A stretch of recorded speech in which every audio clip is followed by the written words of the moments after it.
मेरे प्यारे बच्चे, मैं श्याम बाबा हूँ। आज मैं अपने दिल की गहराइयों से बात करने आया हूँ। ये संदेश आपके मन को शांति देने के लिए है। इस पहले भाग में मैंने देखा कि मेरे बच्चे के हाथ में दर्द हो रहा है। मैं इसे आराम से देख रहा था और मैंने हर पल तुम्हें देखा। मेरे प्रिय बच्चे, जब मैंने तुम्हारा दर्द देखा तो मेरा दिल भर आया।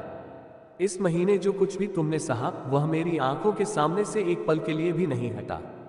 मैंने देखा कि तुम्हारे हाथ में दर्द था, लेकिन तुमने इसे छिपा कर रखा, किसी को कुछ नहीं बताया। जब सारी दुनिया सो रही थी, तुम अपनी कंपनी में लेटे हुए थे। धीरे धीरे अपने हाथ को हिला रहे थे और आंखों में एक सवाल चमक रहा था, बाबा, ये पीड़ा खत्म हो गई होगी। मेरे बच्चे, क्या तुम्हें लगता है कि मैं ये सब नहीं देख रहा था? मैं हिंदुस्तानी बाबा हूँ। तुम्हारा दर्द मेरे दिल को छूता है। मैंने हर सांस को देखा, हर रात महसूस किया।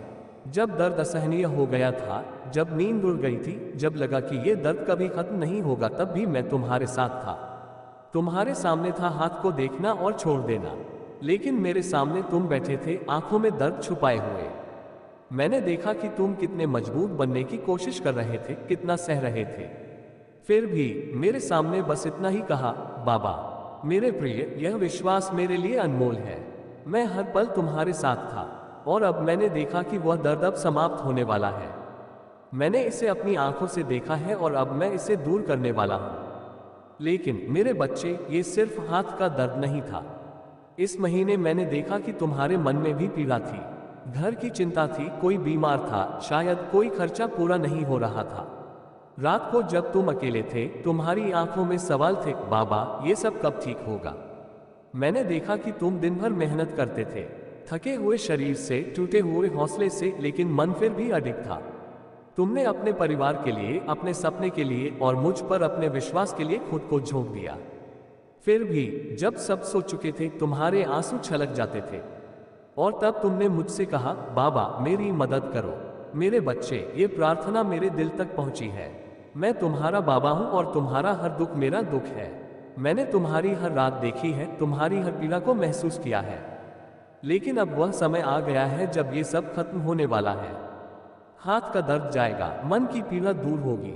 मैं खाटू श्याम बाबा हूं और मैं वादा करता हूं कि अब तुम्हारे जीवन में सुख का सवेरा आएगा। मेरे प्रिय, दुनिया ने अब तक तुम्हें नहीं पहचाना, लेकिन अब वह समय बदलने वाला है। मैंने ठान लिया है कि अब मेरे बच्चे का नाम दुनिया जानेगी। जो दुख तुमने सहा, जो मेहनत तुमने की, उसका फल अब मिलेगा।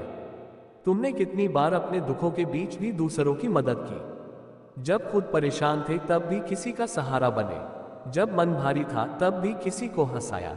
मेरे बच्चे, यही तुम्हारे कर्म है और यही तुम्हारी पहचान बनेंगे। याद रखो, कर्म ही जीवन की असली ताकत है। जब अर्जुन युद्धभूमि में खड़ा होकर विचलित हुआ, जब उसे अपने शत्रु नहीं बल्कि अपने ही परिवारजन सामने दिखे, तो उसने कृष्ण से कहा, मुझे ये युद्ध नहीं लड़ना, मेरे हाथ कांप रहे हैं। लेकिन श्री कृष्ण ने अर्जुन का हाथ थामकर कहा, कर्म को मत छोड़ो, अपने कर्तव्य से पीछे मत हटो। ये दुनिया, ये युद्ध, ये सब माया है। लेकिन अगर तुमने अपने कर्म से मुंह मोड़ लिया तो तुम्हारा मन सदा के लिए पछताएगा। मेरे बच्चे, तुम्हारी भी यही स्थिति थी। तुमने सोचा कि अब कोई रास्ता नहीं बचा, लेकिन तुमने हार नहीं मानी। तुमने अपने कर्म किए। अब वह समय आ गया है जब तुम्हारी मेहनत का फल मिलेगा। तुम्हारे छोटे छोटे कर्म, जिनमें तुमने बिना स्वार्थ किसी की मदद की, अब तुम्हारी पहचान बनाएंगे। जब भी कोई भूखा मिले उसे भोजन देना, जब कोई दुखी मिले उसे सांत्वना देना, जब कोई जरूरतमंद मिले उसे सहारा देना, यही मेरे प्रिय भक्त की पहचान होगी। मेरे बच्चे, मैं तुम्हारे साथ हूँ हर कदम पर। अब वह समय आ गया है जब दुनिया तुम्हें जानेगी। अब मैं तुम्हारे जीवन में रोशनी लाने वाला हूँ। मैं खाटू श्याम बाबा हूँ और मैं तुम्हारे साथ हूँ सदा सर्वदा। भक्तों, यदि आप भी बाबा का आशीर्वाद अपने ऊपर पाना चाहते हो तो वीडियो को एक दिल से लाइक करें और हमारे चैनल को सब्सक्राइब जरूर करें। साथ ही कमेंट में जय श्री खाटू वाले श्याम की जय अवश्य लिखें।